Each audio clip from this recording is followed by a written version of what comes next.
नमस्कार बच्चों। तो पिछले क्लास में मैंने आपको कबीर की साखी जो है वह मैंने आपको समझाया था। टोटल 10 साखियाँ थी। आशा करती हूँ आपको समझ में आया होगा। और आज मैं अभी आपको कबीर के पद जो है उसे मैं समझाने जा रही हूँ। कबीर के पद के दो देखना, उसमें 2 पद है, ठीक है ना।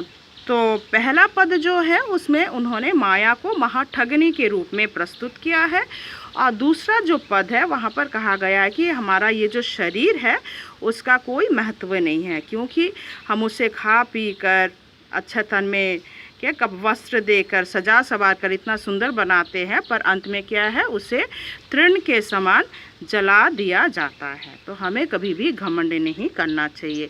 और एक जो बात है मैं बताना भूल गई थी, जब भी कोई व्याख्या लिखने के लिए आए मतलब आएगा ही, तो हमेशा उसको तुम लोग 3 भाग में प्रस्तुत करोगे, ठीक है ना।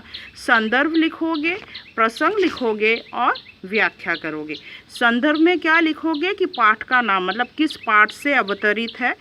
आप टेक्स्ट बुक का जो नाम है, जैसे ये आप लोगों का हिंदी पाठ संचयन है, तो वहाँ पर लिखोगे कि ये कहाँ से है।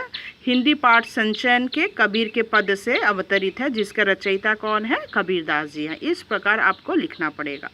और उसके बाद जो है प्रसंग जब लिखोगे तो जो दोहा हो या पद हो या कविता हो, उस सार का अर्थ जो है उसको शॉर्ट में, मतलब यहाँ पे कवि क्या कहना चाहते हैं उसके बारे में लिखोगे, और फिर लिखोगे व्याख्या, ठीक है। तो आज मैं आपको पहला पद जो है वो पढ़ाने जा रही, ध्यान से सुनो।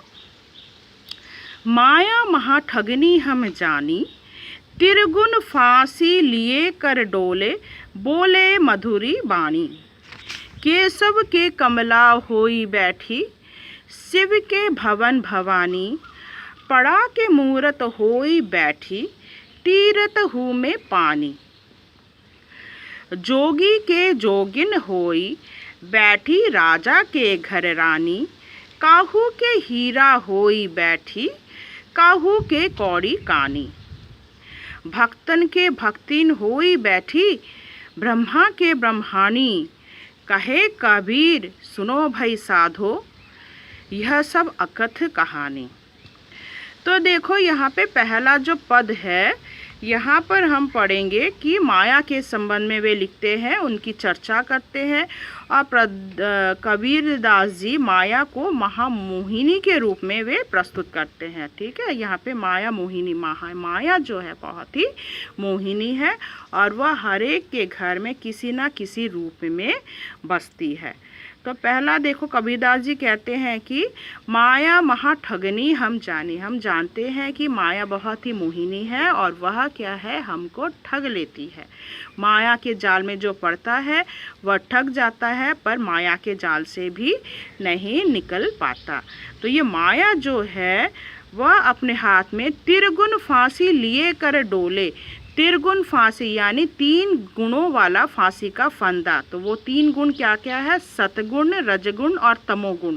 तो ये 3 गुणों से सुसज्जित है ये तिरगुन फांसी, ठीक है। तीनों गुण को अंडरलाइन कर लेना, मतलब तिरगुण क्या है लिख लो, सतगुण, रजगुण और तमोगुण।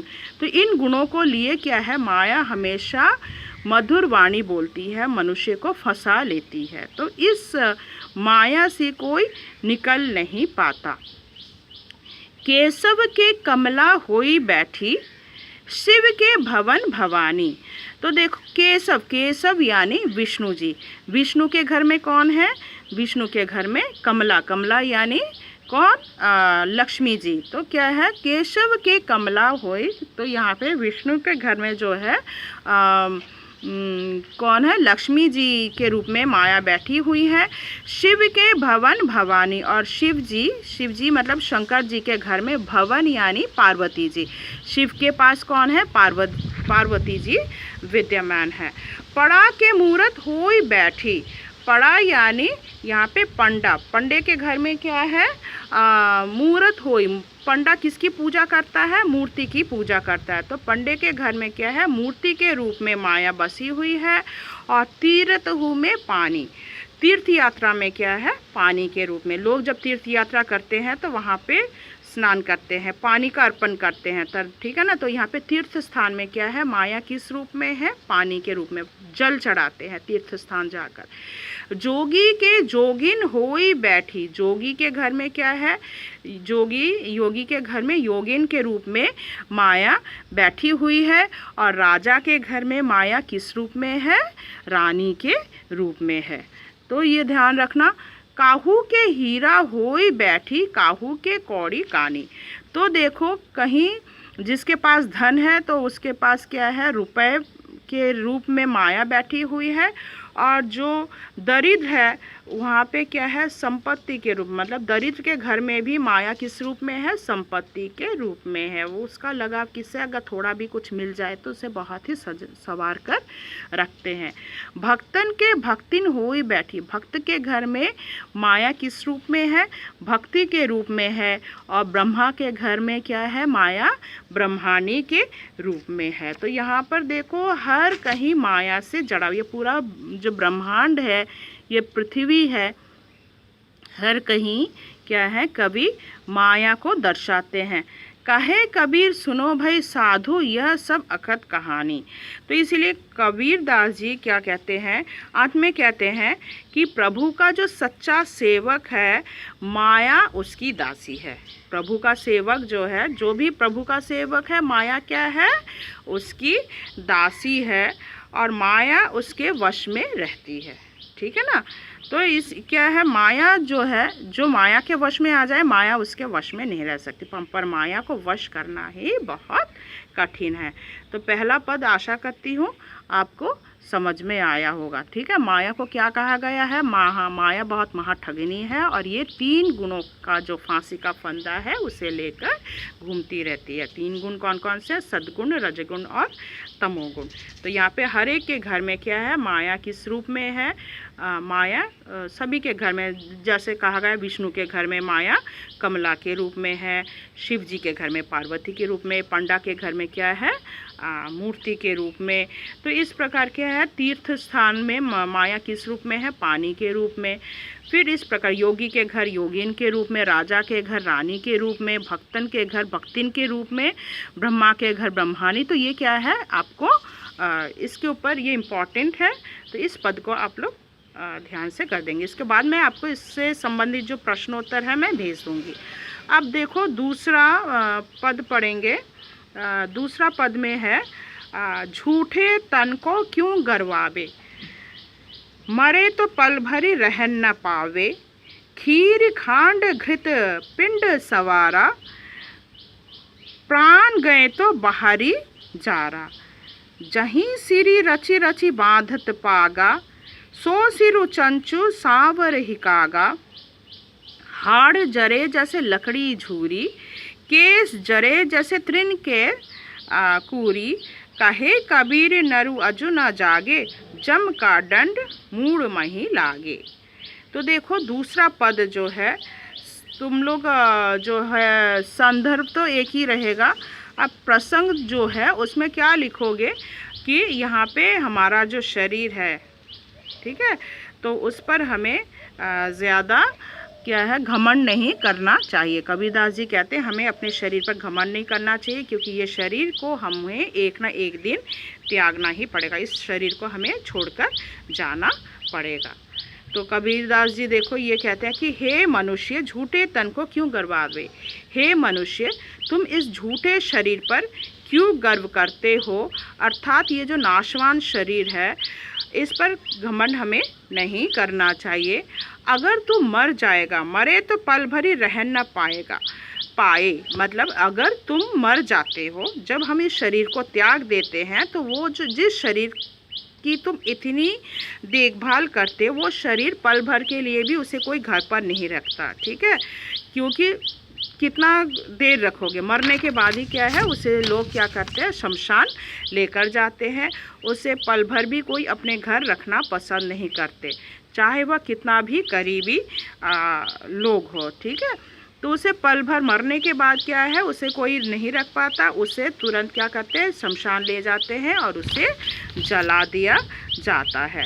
खीर खांड घृत पिंड सवारा, जब तुम जीवित रहते हो तो अपने शरीर को क्या खीर, खांड, घी ये सब अच्छे अच्छे आहार खाकर अपने शरीर की बहुत यत्न लेते हो, ठीक है ना, जतन लेते हो। प्राण गएले बाहरी जारा पर, जब तुम इस शरीर को त्याग देते हो तो इसको क्या करते हैं, पल भर के लिए भी कोई घर पर नहीं रखते, उसे क्या करते हैं, बाहर भेज देते हैं। इतना शरीर को तुम पुष्टिवान बनाते हो, इतना सुंदर बनाते हो, पर मरने के बाद इस शरीर का कोई महत्व ही नहीं निकल रहता। मतलब जैसे तुम मर जाते हो, जब इंसान मर जाता है तो उसे निकाल कर बाहर फेंक दिया जाता है। जहीं सिरी रची रची बांधत पागा, जब लोग मतलब लोग जीवित रहते तो क्या है, अपने सिर को भी कितना सुंदर सजाते, रंगीन क्या है, पगड़ी बांधते हैं, सिर को बहुत सुंदर सजाते हैं और आकर्षक ढंग का पगड़ी जो है सिर पर लगाते हैं। पर मृत्यु के बाद क्या होता है, सो सिरु चंचु सावर ही कागा, पर मृत्यु के बाद क्या, जिस सिर को तुम इतने सुंदर से संवारते, अपने केश को संवारते हो, पर मरने के बाद उसी सिर को क्या है, कौवा आकर चोंच मारता है, ठीक है ना। मृत्यु के बाद क्या होता है, उसी सिर पर कौवा आकर चोंच मारता है, ठीक है ना। हाड़ जरे जैसे लकड़ी झूरी, और जब अग्नि पर दाह किया जाता है तो तुम्हारी जो शरीर है उसकी हड्डियां हैं लकड़ी की तरह जलती रहती है, उसको कोई क्या है महत्व नहीं दिया जाता, गुरुत्व नहीं दिया जाता, क्या है वो शरीर जो है एकदम लकड़ी की तरह जलती रहती है। केस मतलब घास तृण की तरह, झूरी यानी तृण घास की तरह यह शरीर जलती रहती है। सॉरी, हाड़ जरे जैसे लकड़ी झूरी, लकड़ी की तरह क्या है, तुम्हारा जो शरीर है लकड़ी की तरह जलती है। और केस जरे जैसे तृण के कूरी, और केश यानी बाल, तो बाल किसकी तरह जलते हैं, तृण के तरह, घास फूस जो है उसकी तरह, तृण की तरह, ये घास की तरह क्या है, केश जो है हमारे जलते, इंसानों के जलते हैं। तो जब इंसान मर जाता है, मुर्दा इंसान का कोई महत्व नहीं है, वही कवि कहते हैं। कहे कबीर नर अजहु न जागे, जम का दंड मूढ़ महि लागे। कबीरदास जी कहते हैं कि देखो अभी भी वक्त है, तुम लोग समझ लो।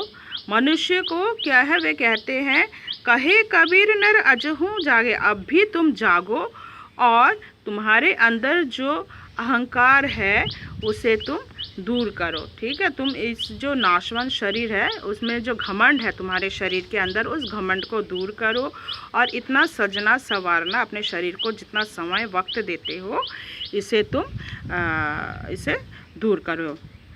और जम का डंडा मुँह कहीं लागे, तो वे कहते हैं देखो यम का डंडा, जम यानी यम जी, तो इस पृथ्वी पर जिसका भी जन्म हुआ है उसके सिर पर यमराज का डंडा पड़ने ही वाला है। तो यमराज जी आएंगे और आपको यहाँ से लेकर ही जाएंगे। तो इस संसार से कोई बचने वाला नहीं है, सभी को एक ना एक दिन इस पृथ्वी को, इस संसार को त्यागना ही है। इसीलिए कभी भी अपने ऊपर घमंड नहीं करना चाहिए। तो आशा करती हूँ आपको पहला और दूसरा पद मैंने जो समझाया है वह समझ में आया होगा। तो कबीर की साखी एवं कबीर के पद से संबंधित जो प्रश्नोत्तर है मैं आपको भेज दूँगी। धन्यवाद।